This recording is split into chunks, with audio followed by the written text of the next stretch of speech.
CFOs, what are they and when do you need one?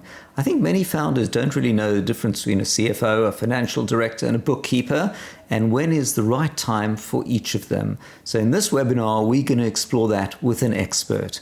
But let's start right at the beginning of your startup. A couple of founders get together, you've got an idea, you're working on it, it's all about the products. And at some point you start generating revenue, and now you've got VAT and taxes to pay and payroll to pay, and it's time to get a bookkeeper. But then at some point later, you start needing not only bookkeeping, but strategic thinking. You're developing a new market. You're developing a new product. Is this market large enough to support it? And then you're looking to fundraise and you need help with the financial planning. What's going to be the TAM, the SAM, the SOM, the 5-year forecast and so on. And then later on, you might be thinking of selling the business and you now want to position it strategically, the products you're developing, the markets you're going for, the story you're selling, so that it's going to be attractive to buyers. So over the journey of your business, you're going to start perhaps with a bookkeeper or outsource it to deal with the accounting things. And then that might grow into a financial director position, slightly higher level, but a CFO is an altogether different thing. The CFO is going to help with the strategic planning. So for example, when your product team is thinking about creating a new product, instead of just letting them run wild because users are asking for it, you might be thinking, well, how will this lead to it annoying a competitor so that they'll want to acquire us in the future? Or what is the size of this market? Or what is the customer acquisition cost versus the lifetime value? Who else is buying PPC ads in the space? So can we really make it a business? So CFO is going to be a high level, often co-founder, but sometimes brought in later to help with all of these. But for more on that, it's now time to turn over to the expert. So let me introduce Hayat, who's going to take us through everything related to CFOs and when you need one. Take it away, Hayat. Thanks, Anthony. Hey guys, I think you have sort of summarized it really well, and hopefully today we can all discuss, if we can possibly, everyone's needs and where you guys are, but hopefully the 40 minutes that we spend initially answers all the questions for you. So, but also feel free to stop us. I'm not sure what the rules and regulations are, but I don't mind being stopped and asked any questions that you might have. I'll do a 2-minute on who I am and what makes me credible enough to be here with you guys. I've been in the B2B tech sector, B2C as well, slightly, for the last 16 odd years. Lots of success, but a lot of failures that not many people know of. So I've had 2 exits, one to TripAdvisor and to American Express, to build that company from ground up, raise funds, went through all the strategic as well as technical issues that a CFO might face, and then ended up exiting at the end. Was also part of 3 other companies that became fastest growing in Europe and the US. And yeah, probably 9 or so failures as well, which I guess I should mention. I failed at the very top when VCs were pouring down money, but I've also failed at the very bottom when it was just an idea. So yeah, all these combined just gives me some sort of an edge, you might say, to then really figure out what a company at what stage they're in, based on what stage they're in, might need. And what I do now is I do fractional CFO myself, but I also have a company that provides fractional executives, finance directors, and CFOs for companies that want to tap into them. All right. Well, thank you for that. So let's start by saying, what is a CFO? And then we'll get into, and differentiate from other financial roles. So I think that's obviously a great start, and the term CFO and the role has significantly changed, even just in the last 5 years. For me, it's always been up until the numbers are prepared, the CFO actually doesn't have that much involvement. Once the numbers are prepared, once you have your P&L, or once you have your historics in front of you, that's when a CFO's real job begins. That's one part of it. The other part is you have a vision as a CEO, as an entrepreneur. A good CFO can quantify that vision and explain it to anyone, I'm thinking in this case could be a VC or a private equity or an investor, to what the ROI is. And you can only do that when you quantify that vision. And the last bit, which is probably a unique and not many CFOs would have this skill set, is we are also responsible for, let's say the company is going on a speed date with businesses, investors, clients, as well as potential executives and employees that you want to hire. A CFO's job is to dress that company up from the inside out. And that's something that I think really has been a last 5-year change. But if you have the right person to do that for you, it makes a big difference. Okay, so I like the talk of dressing up the company. We'll get to that a bit later. So let's start with perhaps midway into the company. And I like the quantifying the opportunity. So we're going to put that into two buckets and then dive into those. So I see at SeedLegals many, many pitch decks and many, many startups. And it's obvious that founders have found a problem, are passionate about it, and looking to build a solution. And at some point, when they're creating their pitch deck, they need to create a 3 or 5 year business plan. Those business plans are of dubious benefit, but they're useful because it forces the founder to at least come up with some numbers. And sometimes they are crazy large. I've seen one saying, it's 800 million opportunity or revenue after 5 years. Dude, no one's going to believe you. Sometimes they turn out to be way too modest. So at the beginning, they're forcing you to think through what the opportunities, what's your cost of goods, what you're going to make from each sale and so on, really will show you whether you have a true business or you don't. And I was talking to a founder earlier today who's building a community network, and it sounds great. It's really going to help people, but I'm not sure there's actually a business there. Mm-hmm. So let's dive into how I'm guessing at the beginning you're going to tell us that hiring a CFO, you're just way too early. What you want to be doing as a founder is thinking like a CFO, and then at some point it will be a part-time fractional CFO, and then at some point it'll be a full CFO. So let's go through that journey because I think that will be the maximally helpful for everyone. So if you can think like a CFO before you hire a CFO, you've got the win-win. Yeah. No, I thinking, but it can be quite tough in my experience to see entrepreneurs juggling so many things where especially the need first really comes when you're raising. When you're doing a fundraise, I think it's important to three main things that I would like to highlight that I see regularly that entrepreneurs would benefit having a fractional CFO. And at that moment, fractional meaning just getting someone on demand. You're not paying full time. There's no need. I can see companies going pre-IPO without a full-time CFO, but without having one makes a big difference. So going back to the example of fundraising, some of the main things are, do you have an exit model? We all hear about financial modeling and forecasting. You can download a template and do it yourself, but do you have an exit model which has key strategy and quantified steps that you need to take as a business that provides an exit at the end of the tunnel, at the end of the journey, which all investors care about, most investors and VCs, is the ROI. So printing the ROI. The second is, if you're a software business, a lot of businesses miss the IP of the business in itself. Everyone focuses on revenue. 3 years down, we're going to make 3 billion ARR. And that's great. But quantifying that IP is crucial because you need to have other, there's IP for any business, even a business that just runs off a website. You have data, you are accumulating intelligence and proprietary intelligence. So that's one more thing.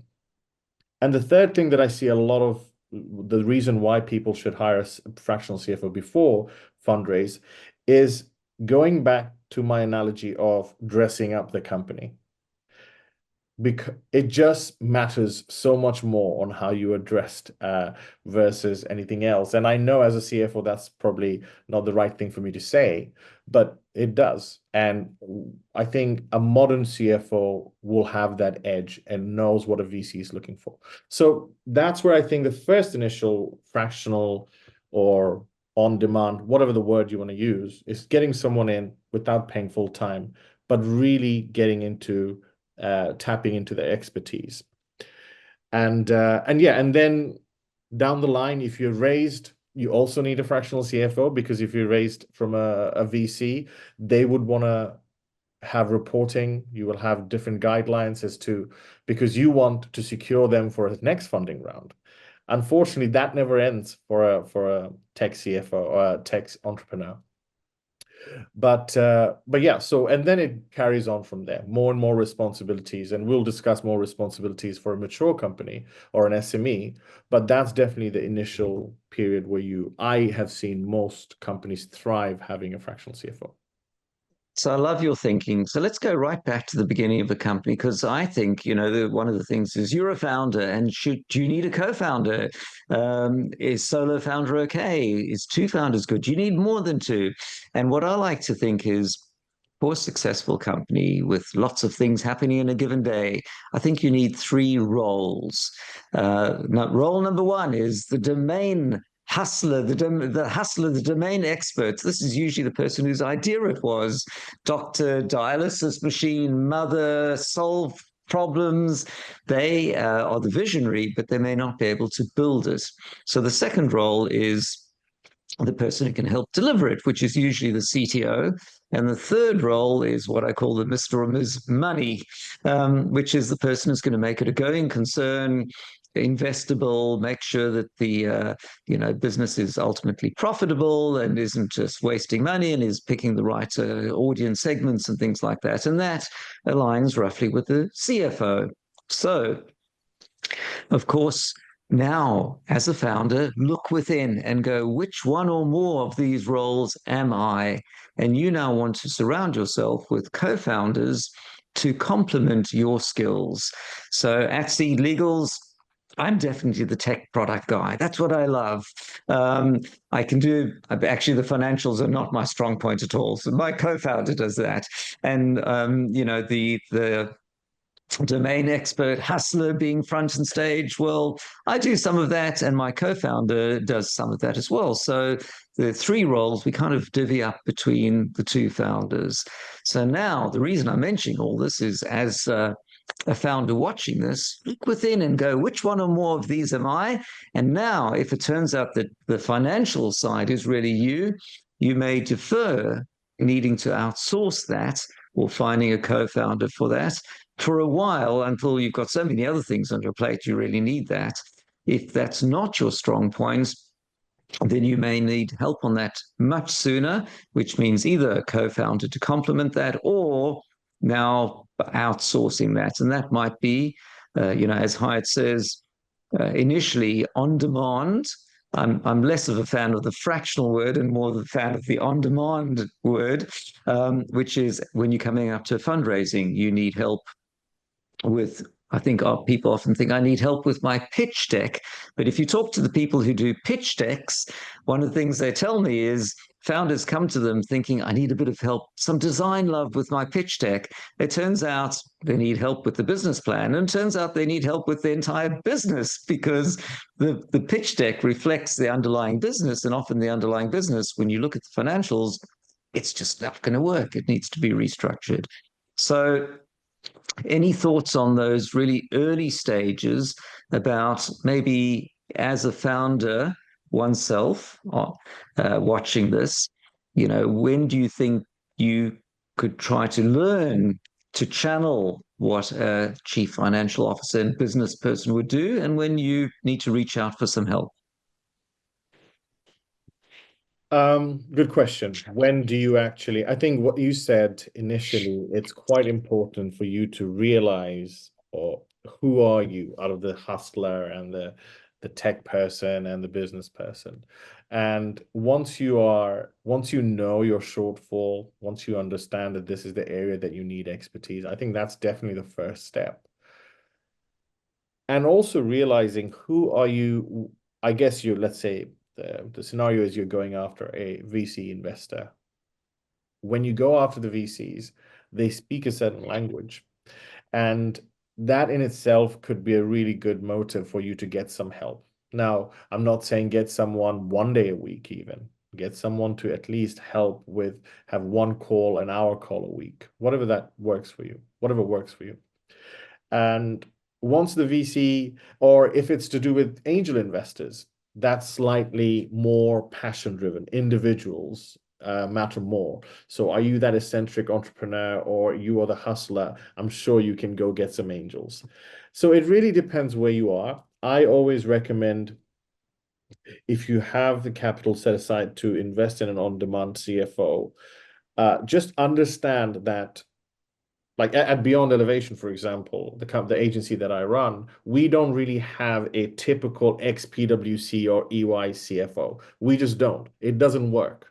But we have CFOs that can create an entire funnel strategy for you with B2B marketing, which is unheard of. And the reason is because we are startup to scale up CFOs. It's a skill that you cannot match with a CFO that has a enterprise or a X4 big four background. So going back to the question that you asked, Anthony, I think the number one thing is deciding what it is that you lack and who are you going after. If it's fundraising, if you're going after VCs, they care about ROI over anything else. So can we print that ROI? One instance, let's say you're sitting in a meeting room and the VC is say, okay, what's your 3-year projection? Very easy question. You don't need a CFO for that. And the answer is 25 million in year 3. And that's it. Just that answer alone will reduce your chance of getting that investment. But here's what you can do with a CFO. Same question. How much do you think you'll make in year 3? Your answer is same, 25 million. However, the reason we're going to make 25 million is because our cost of acquisition will come down by 35% each year. And by the end of year 3, it will be £320. Our customer lifetime value, because of the engagement that we are going to be doing in year 1 with your investment, will be much higher by the end of year 3 as well, which brings our customer lifetime value at £15,000. Our margin will increase, and so will our EBITDA margin. EBITDA and gross margin will increase. So just by that, you're saying this is the same scenario. You're making 25 million, but you have painted a picture in a way that the VCs would like, and it just makes sense. Even internally, you would just have targets rather than saying we need to make 25 million. You will have targets of sales cycle needs to be at least 2 months. It cannot be above 2. We should have a threshold of 2 months for sales cycles. Customer acquisition costs can never go above 350. Internally, it helps so much, but externally, investors love that.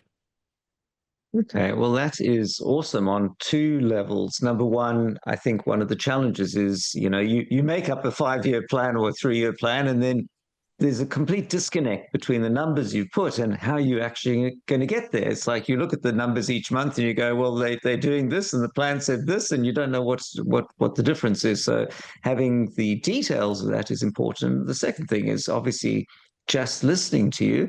If I was an investor, I would be so totally more bought in. So now comes, of course, the big question, which is, how do you get involved with the CFO at fundraising? So for most companies, this might be the first touch point. Do you bring your CFO along to an investor meeting? That could be brilliant if they're a founder. It might be a disaster if they just turn out to, oh, I rented it for the last for 2 hours a month, and then he goes away again. Do they mentor you beforehand so that you've got some of the answers? But then the challenge is, when the investor asks you a level of extra detail, you go, stuffed if I know. Let me get back to you and ask my fractional CFO.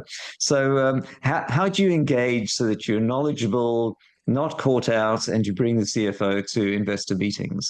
That's a great question. And I'm going to use a word that I personally don't like that much, but I have been a coach for entrepreneurs in the past, just on the financial element.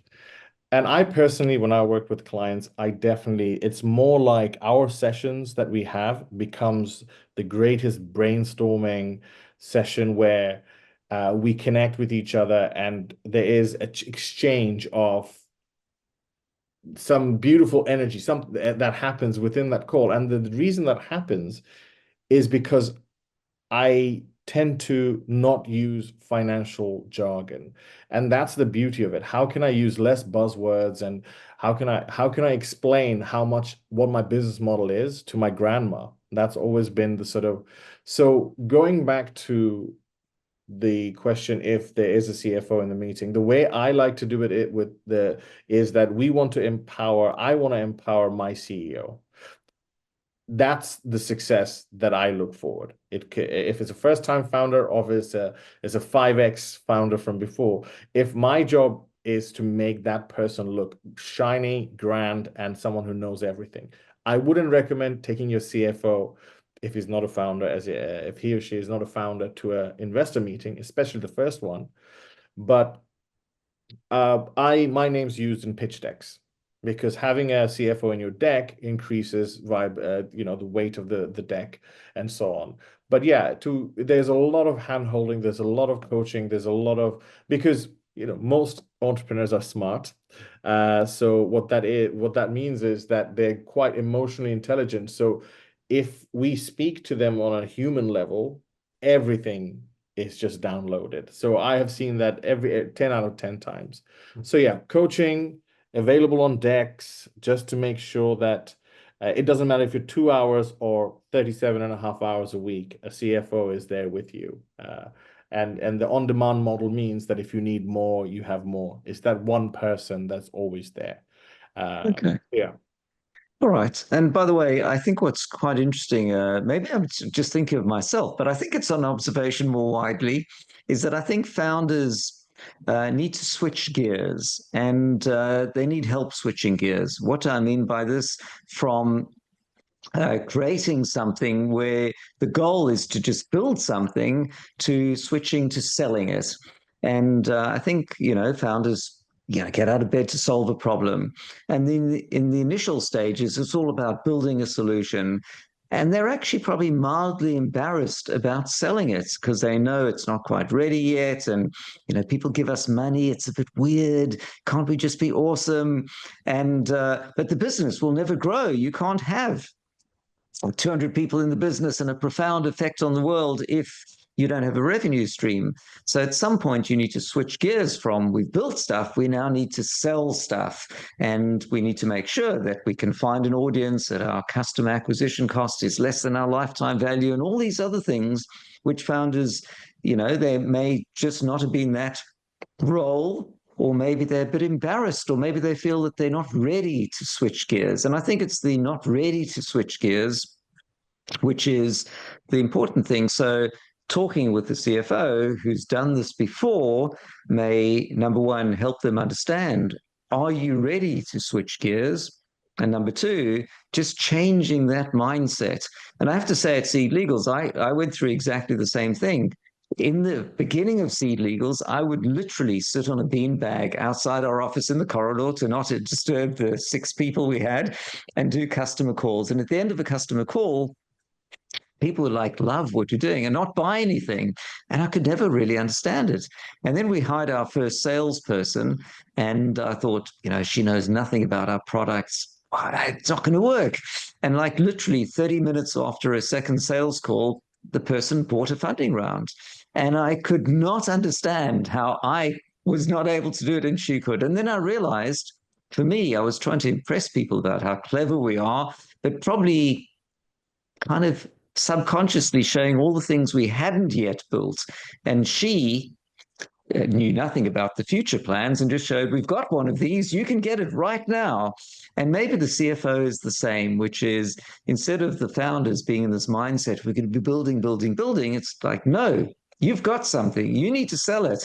This is your market opportunity. Do not go after this opportunity because they're not going to pay, or there's no one, or it's too small. So to evaluate it with a commercial lens rather than just, I love building stuff lens. Thoughts?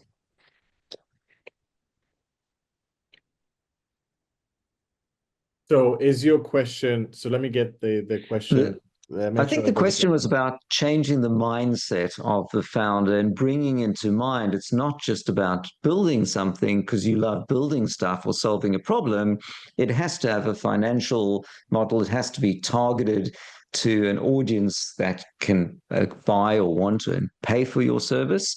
And you need to think about everything you're doing as a commercial proposition rather than being embarrassed about it being a commercial proposition because you were kind of embarrassed that people would pay money for it because it's not going to take off as a business if you can't do that.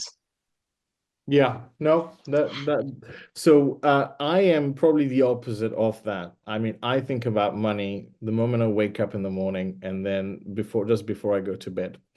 And I don't think it's a bad thing. But going back to that, yes, you're 100% right. I see that a lot. And one of the things that when I do like a complete business model exercise with new clients where I'll sit down and go through the problems and the solutions as well as core competencies and your competitors and do a whole deal with them. And as I do that exercise, 8 times out of 10, I see entrepreneurs are more of a fanboy or a fangirl about their own product. And to me, when I see that, I try to change. I'm like, that, how can we get our point across that this solution is going to be the next unicorn without sounding like a big fan of the product itself, but sounding like a big fan of the problem. Like the problem it will only grow. And so as an investor, I see, okay, it's not biased. The problem is a fact. Let's invest. So I try to be that person. And the way you do that is solving a problem. It means that you need to be monetized for it. So money is super important. And understanding money by unit, very simple way of putting it, is also very important. What I mean by that is if we do X, we make 500. If we do Y, we make 900. Understanding units is key because then this beautiful product that you've created or this vision that you have, you can create units within that vision that equates to money. Now, then go sell that vision to someone else and you will make money from it. So yes, I think it is something that I see quite often, but I don't like to say it's all about the money because we all know that it isn't. However, money is a byproduct of something that works. So we have to think about it and we have to quantify it and then we have to sell it. So it's quite important. And I think that's nicely put. So I think, as a founder, you probably are quite good, or you have to be quite good quite quickly at learning what your customers want and selling to your customers. But you're also selling to investors, and the message for selling to investors is quite different and might be quite alien to you. You're excitedly explaining why customers want your product, but it's in a language that the investor isn't seeing as investable. And everything that I'm hearing from you here is actually quite transformative in showing how number one, creating the business, so that's the internal part, and validating the market and things like that, and creating a business model and running the numbers and things like that, and then number two, I wouldn't call it dressing it up, but putting it in a way that's going to be appealing to investors.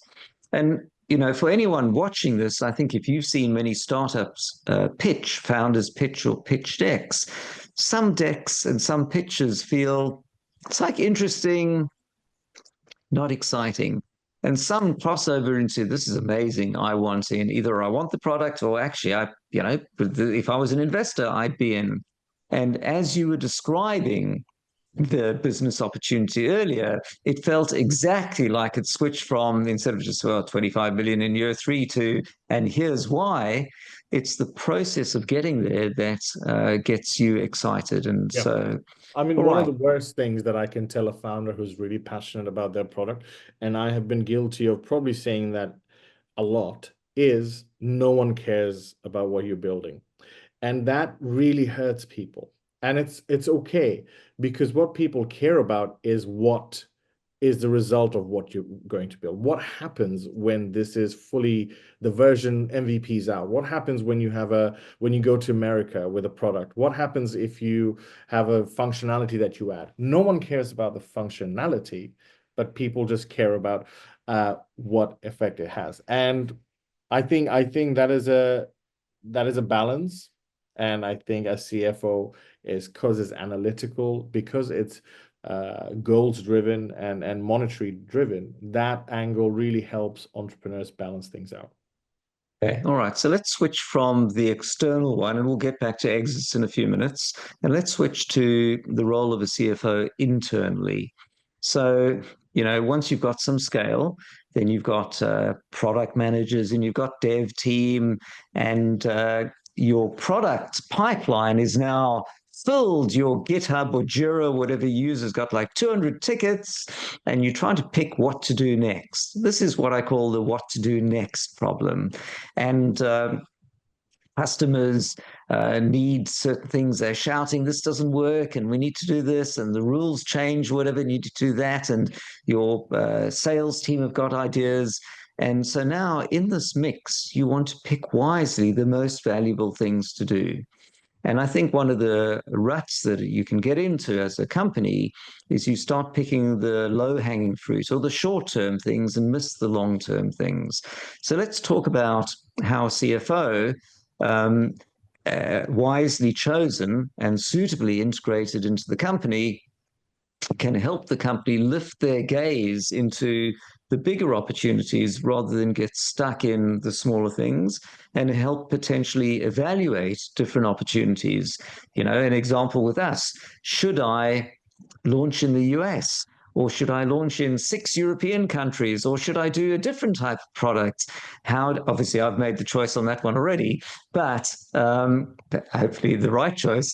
But how do you make those choices? So tell us, let's brainstorm how a CFO, either full-time or part-time, or even the mindset, can help you evaluate your product opportunities That's a really better. good question, Anthony. The first thing, let's start with the mindset, because this might sound very controversial, but because I've been quite lucky at a young age. I've been a CFO for one of the largest revenue-based app coming out of France.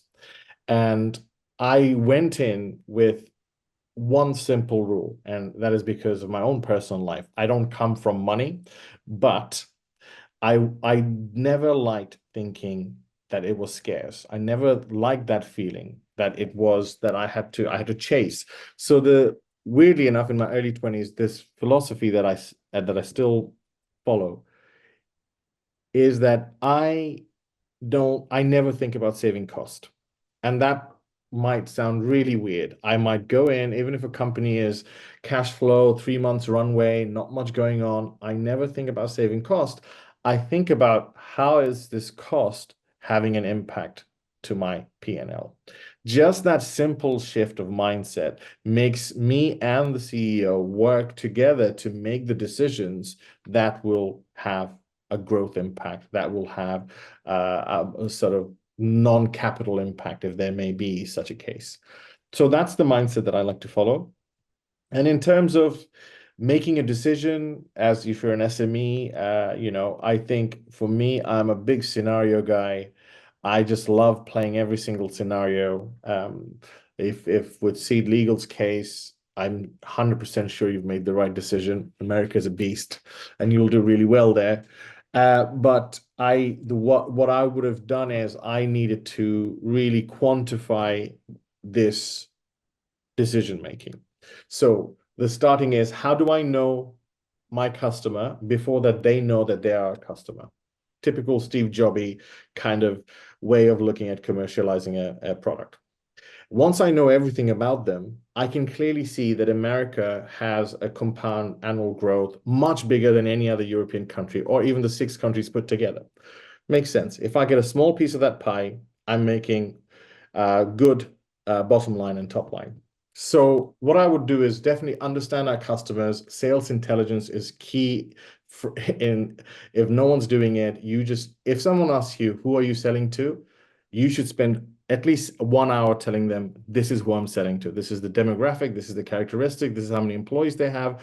This is what the CEO does and has for breakfast every morning. We need to know everything. So start with customer first, then market, and then the suitability of the product in terms of cost and revenue opportunity. So I would just play around with scenarios, play around with intelligent data, mix finance with macro non-financial data, mix operational data that we already have at SeedLegal and bring other competitors into it and mix them all together and create these beautiful KPIs that answers the question for you. Well, thank you. So, when you then engage with the company, does this mean that your, CFO should be spending a lot of time with the product team, with the sales team, or are they just engaging with the C-suite executives? How down and dirty do you get to understand the business, and how do you look to provide your the outcomes of that, planning directly to the team? So, I mean, I am a startup kid at heart, and that's what we make sure that any CFOs in Beyond Elevation is the same. Because just because it doesn't work. I've given the example of someone who is an ex-PwC who's done aged receivables for 8 years and then been partner straight away, will not last one day when it comes to a scale-up company that has 15 different things happening. So it is very important that the CFO is treated like a fractional CFO, is treated like part of the team, understands the product, understands the market, and understands the customer. And also, one thing that I always do is when I join is answer the question, how do they do what they do? And you might have the same result, but two different companies will have different ways of doing it. The cultural mindset, sorry about that. The cultural mindset, as well as having a completely different outlook on why we do what we do is so cool, is so important. So yeah, I think, yeah, be a hole in the wall, get into every meeting if you can, as a CFO, and that's how you can actually answer the question from a financial perspective. Okay, so when you or your colleagues work with a company, what fraction of the time and how severe is the sticker shock moment? Like, oh my God, you've engaged us. It's a disaster zone.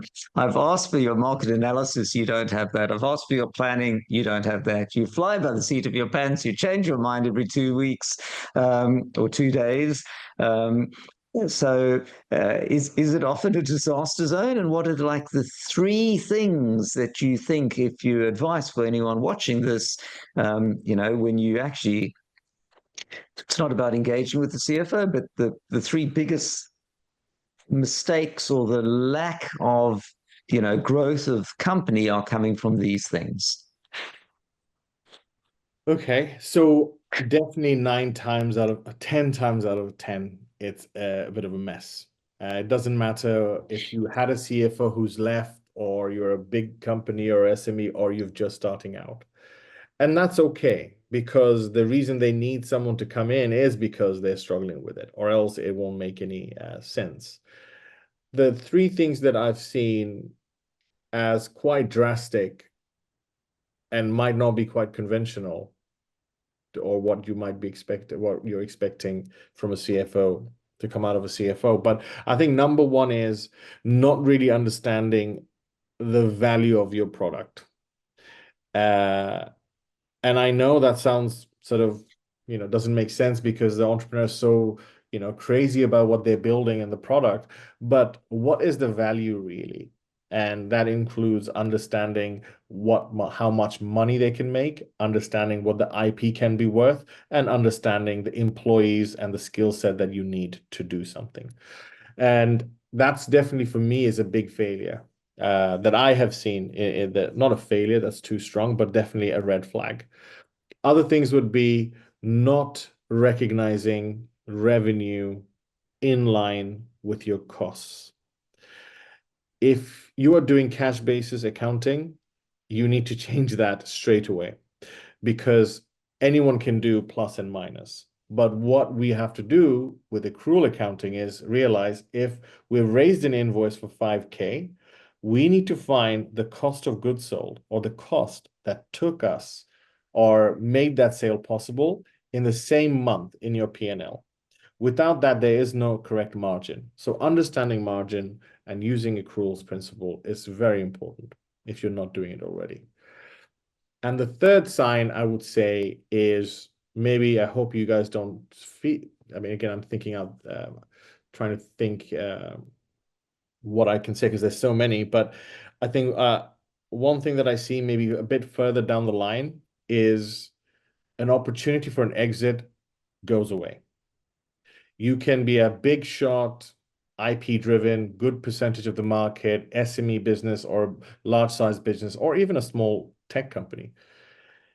If the reason that I've seen the opportunity of an exit goes away, and I have been in those companies myself, very personally, it hurts, is because we didn't plan the exit. We thought we will build it, and when the right moment, the right people will just come and knock on our doors. And that is a mistake. So which means that you have to put your internals, you have to get it in order. You have to really understand if we go to America, for example, for SeedLegals, and if you want an exit in the next 3 years or 5 years, are we getting a portion of the market that the person or the company that might acquire us cares about? So some form of discipline around making decision based on something that might happen 5 years from today. It is not very, it feels weird to a lot of people, but I've seen that happen a lot. So the third thing would definitely be waiting, thinking that you build something great because you're so passionate about it that people will just come. All right, so great points. On the first one, not realizing the value of your proposition, that seems to me to align roughly with the switching of gears from building it to monetizing it. The accrual problem, I think, is really interesting because at SeedLegals, as we've been, moving more and more to subscriptions, it's actually much more complicated. So if we sell Flex and people use Flex over N months, then when do you recognize the revenue? And there are actually some really good articles on that. But, even for us, and we've been around, it was quite a learning experience. That's definitely something to look at. And then on the exit piece, that is super valuable. So let's spend a few moments on that and then we'll wrap up, and jump to how much will a CFO cost. But before that, on exits. So the first thing about exit, it's a bit like Fight Club, I think, which is the rule one of Fight Club is don't talk about Fight Club. And I think when you are doing an early stage funding round, the question from founders often is, should I put exits in the slide deck? And so let's spend a moment on thinking about exits and planning on exits versus talking about exits. And I think one mistake is, a good fraction of all the SEIS advanced assurance applications are done on SeedLegals. And one mistake companies sometimes make is they start talking too much about exits. We're going to be doing an exit in 3 years. And the problem is, if HMRC is part of an advanced assurance application or otherwise, that there's a planned exit, they see that the investor isn't taking a risk on investment because actually you're telling them you're going to give them 5x return on capital in 3 years and they deny SEIS. The other thing is, of course, you just can't make any promises because you just don't know the future. So my take is don't put exit material, it's certainly in early stage pitch decks. And if an investor asks about an exit, for sure, have some plan in mind that is north of, well, we're going to think about it. So, and now I'm going to turn to you for the advice on that. So, do your planning, but don't mention it in pitch decks, but do have an answer. So now, your thoughts on that? Yeah, I think, by the way, SEIS and EIS, if you so my response was for companies who are a medium-sized company who've already gone past that stage, and you're raising funds or you're attracting Right. investors, where are you going? As so in terms of, do you share your exit plan on a deck or not? I would say same as what you've said. If you're a startup business, don't share that you're going to exit in 3 years because that doesn't sound good. However, if you sit in front of an investor and you do your due diligence and you understand that these guys care about ROI more than anything else, and if you can actually back it up. So if I say I will exit in the next 5 years, the whole idea of creating exit models, which a lot of our CFOs do, and I love doing, is that it really is the blueprint of what will happen if there are 10 different companies that wants to acquire us in 5 years from today. What do we have to do today, tomorrow, 1 year, 2 year, 3 year from today? So if you can lay out that, and again, using the same term that I've used throughout this webinar, quantify yourself, quantify the vision and the roadmap, then I have seen more investors, especially VCs, smile like a little child when they hear you painting that picture for them. And that really depends. You understand the market, you understand the product, can you quantify it? So, and you have an exit model to prove that. Again, these are all completely fiction, but what isn't, right? It's about you as the entrepreneur to make someone believe, and if you have the numbers to back it, it just makes more sense. So yeah, I would say don't share it in your, if you're a seed stage, pre-seed, SEI stage, don't go there. But if you are sitting in front of investors and you see that they care about that, 100%. An angel might not care. An angel might care about, oh, my children's children will get dividends from this company. That's a different conversation. Okay, and then of course, quite separately, that was the outward facing. For the inward facing, I like the discipline of thinking, in a few years, who might our acquirers be? What was the reason they would acquire us? Would it be, you acquire a company for the team, the technology, the traffic, the revenue, the moat, the strategic significance, and so on? So if you think about who your potential acquirers might be, and then do you want to get under their skin and annoy them to the point that they need to acquire you because you're eating their market share, or you're forcing them to cut their pricing, or they want to be in a new territory which you own? So that kind of planning also, it could take you sometimes on the wrong path because you're chasing something and it turns out there's nothing at the end of that rainbow, and you really should focus on growth with customers. But it's definitely something that as the business grows, you might start waiting further, unless you just like running your business on a daily basis. So Yeah. now to wrap up, I'm sold. All right, how much does a CFO cost? And if I can't afford one, how do I get half or a third or a quarter or whatever fraction of one? And tell us a bit more about what the cost is. Yeah. So the cost does depend. I think what's important is ask yourself if you are ready to scale. And that scale could be going for a fundraise, scale could be doubling 3x, 4x your revenue next year. Scale could be in product wise, and you need funding from a bank, anything in that or more. Like genuinely, if you're trying to scale, then only look for a CFO. The reason I say that is because the whole idea of a fractional CFO is that you're scaling, but you're doing it slowly, so you're not hiring someone full time, which can be very costly. I personally don't like working hourly. I charge a small retainer based on what it is, who the client is, and I say that I'm available any day, even Saturday and Sunday. My wife doesn't like that, but I am a Slack guy. I'm always available. But other people within Beyond Elevation might prefer hourly, and a lot of our clients also prefer hourly. So the ranges start from, if I was to say retainer-wise, ranges start from 1,500 to 15,000. And I want to just clarify something. 15,000 doesn't mean more hours. It means that that CFO is doing something completely different. We have CFOs, or myself even, that every month I am doing fundraise for one client. And now that is a completely different example, so I'm not going to get into that. But yeah, the cost range different. It's different. Okay. Just get in touch with me because I think we're doing a free call for anyone who wants to have a chat, and we can figure something out. All right, that's amazing. So this has been very enlightening for me as well, and I hope for everyone watching. So, Hayat, how can people get in touch with you? So great. So good second question. So beyondelevation.com, you should have that link. That's my agency. get into my LinkedIn. I think I've just put, I don't know if it's a good thing or a bad thing, but you can book a meeting with me directly from my LinkedIn, as well as I think all our landing page has all my personal calendar in there, because I don't know why I decided in doing that. I saw Stephen Bartlett do that a long time ago, and I thought that was a good shout. Bring that personality. And also, yeah, just have a chat, book in a 15-20 minute call, and then that would be the best way to get in front face to face. All right, fantastic. And I must say, I love doing webinars with